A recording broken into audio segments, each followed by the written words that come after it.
Yau shekaru 10 kenan da an kasafke tsohon shugaban ƙasa Muhammadu Tanja ta hanyar juyin mulki bayan ya nemi ƙarin waɗansu wa'adi na shekaru 3, abin da ya kawo shugaban mai ci yanzu Muhammadu Isu a ƙaragar mulki, inda shi ma ya zo ƙarshen wa'adinsa na biyu kuma na ƙarshe nan da 'yan watanni. Al'ummar yankin Difa sun ba da ra'ayoyinsu ga DW bisan wancan zamanin da wannan na yau kamar haka. A yanzu gaskiya na samu alheri sosai da inda ban ni tsammani a ƙanƙanin lokacin na samu. Abu kaɗan ina ganshi kamar arene sai in nishi ga Allah kawo buɗi sosai. Amma a da kan neman yana da wahala. Magana jin daɗi lokacin Tanja ne. Saboda ka ɗauki iyayenmu na ƙauye, matekunmu, yaranmu lokacin nan gashi nan abubuwa za a ba mu tunkiya ko akuya ko kaji ko wani waye a ce gashi nan ku je ku kiwata ku samu alheri kawai an ba ku kyauta ruwan Allah. Musamman mu ka ɗauki mu mutanen Difa kaga cikin matsalar da muke ga rayuwa ta yi kunci ga wannan rigingimu tunda menene gwamnati bata mai da hankali da kyau akan mu talaka mu dai haka za mu ci kuma albarkacin mulkin shi zaka ga abubuwa gashi nan suna ta tafiya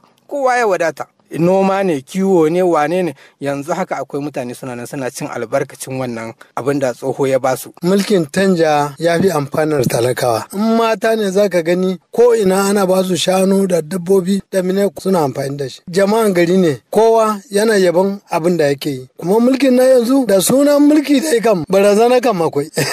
Shi kuma wannan malamin ya ce da ni kowane allazi da nashi amanu kowa ya nuna bakin kokarinsa yake cewa. Tanja a lokacin mulkin shi ya yi abin da ya ma yan kasa. In na dauki hanyar da samurkin na gine-gine kowane region ya yi iyaka kokarin shi.